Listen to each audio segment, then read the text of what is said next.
Θέλω να αφηγηθώ μια ιστορία, τέλος πάντων.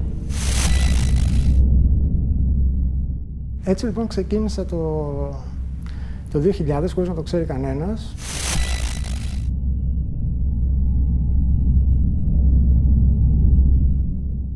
Και τον κλώτσισα.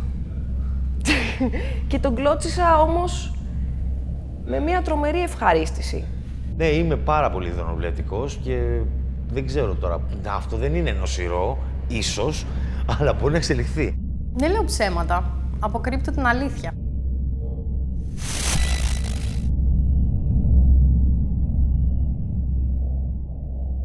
Από το φόνο δεν θυμάμαι τίποτα. Μόνο έναν βόμβο.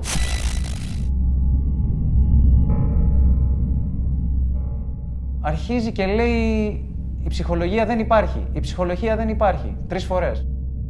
Να που πέρναγε δεν έδινα σημασία, όταν πέρασε έμεινα έτσι. Ότι το χάσα, τέλος, δεν υπάρχει γυρισμός.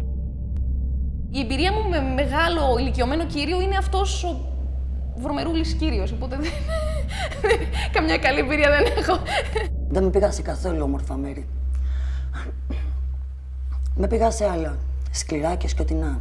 Αλλά νομίζω ότι σε κάθε άνθρωπος και σε κάθε οικογένεια υπάρχουν αυτά τα, πώς λένε οι Άγγλοι αυτοί οι σκελετοί στις ντουλάπες μέσα, με τους οποίους κάπως πρέπει να... Εδώ τελειώνουν οι συμπτώσεις.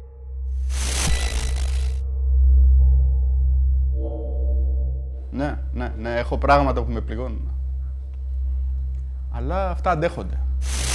Δεν χρειάζεται να τα εξομολογήσει.